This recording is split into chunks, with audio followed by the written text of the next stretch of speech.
All right, now let's take a look at the classic Hendrix track, The Wind Cries Mary. We'll start off with the intro, which sounds like this.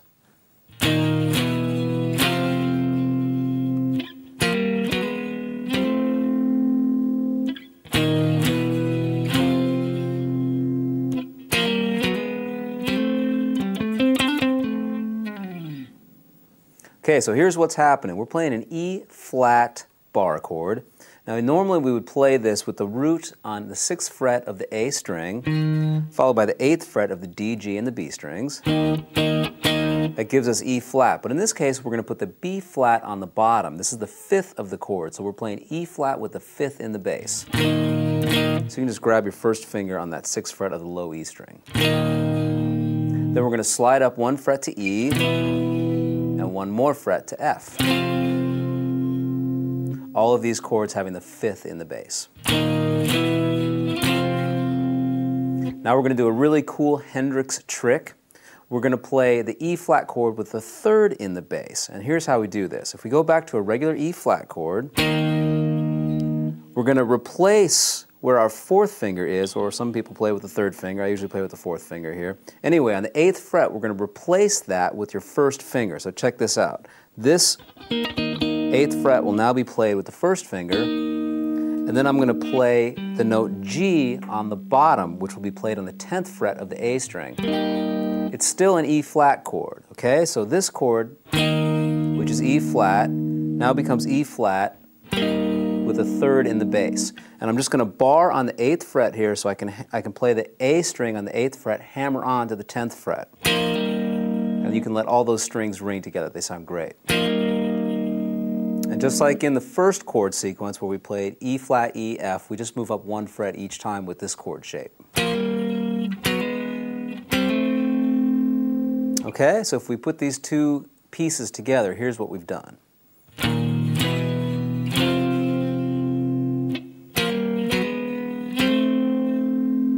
Okay, and then we're going to do that again.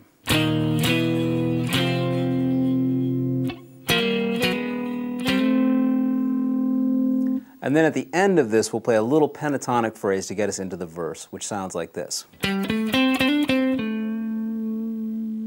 that's just playing 10 to 12 on the A string, 10 to 12 on the D, back to 10 on the D, 12A, so far we've done this, and then you just slide off. Okay, so here's the whole intro again.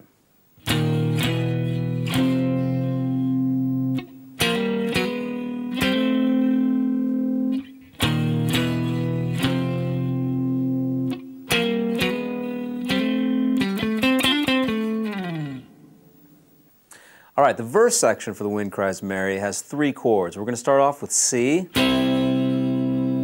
B flat, and then we're going to play F. But we're going to do this Hendrix style. So a lot of Hendrix songs do this. We're going to play the C chord, and then sometimes we're going to play the C with the 3rd in the bass. The exact same chord as in the intro. Okay, so that's an important chord to get down for playing any Hendrix song, I think. Here's the C. We replace the 4th finger with the 1st finger, and we play the note E in the bass. This is a C chord with E in the bass. And whenever you have C, you can always play C with E in the bass. It's going to sound great. Okay, another thing that happens is sometimes we're going to play C. On the way to B flat, we can play the B. Little chromatic run, that happens sometimes. Now on the F chord, a lot of times Hendrix, instead of playing bar chords, an F bar chord would look like this. I'm sure you're familiar with that. He would play the F note with the thumb. So we're going to skip the A string. We're going to play the F note with the thumb, skip the A string, and then we're going to play the F, 3rd fret D, 2nd fret G string, 1st fret on the B string.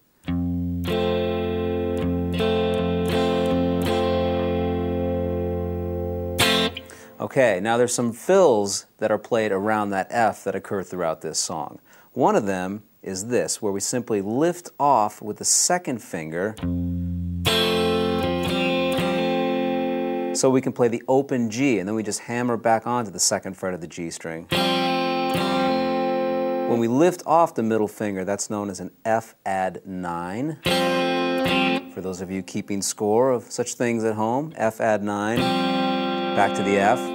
Now, if we were playing the F bar chord, we would be unable to play that open G string, so that's one of the advantages of playing it this way.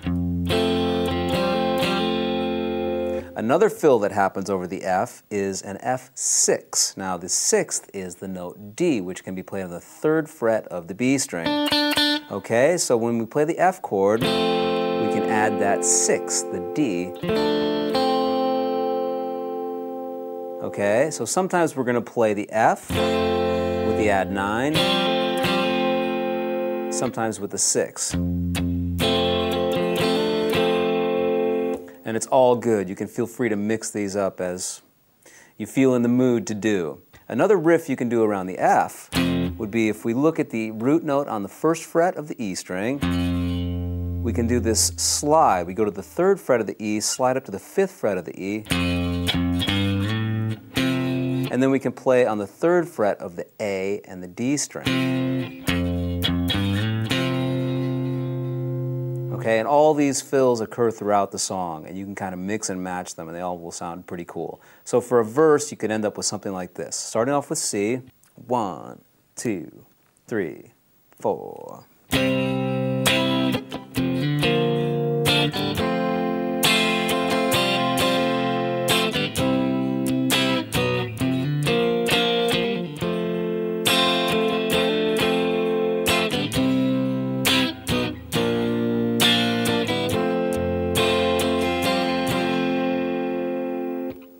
And there's a verse. The verse goes immediately into the chorus. Now the chorus will simply be a G chord, played Hendrix style. We can play the root note with the thumb. So we're going to play a G chord now, and we're going to add the 6th. Once again, that's played on the B string, okay? On the same fret as your 3rd finger is. Wherever your 3rd finger is, you can follow that up with your 4th finger on the B string, okay? Now we're going to move up to B flat. Root note here on the 6th fret, low E string, and then we're going to be into the intro chords, E flat, E, F, with the 5th in the bass for each of those. Repeat it, G, B flat, E flat, E, F. Now, just like the intro, we play with the inversions. Okay, so let's go back a little bit and play the chorus. 1, 2, 3, 4.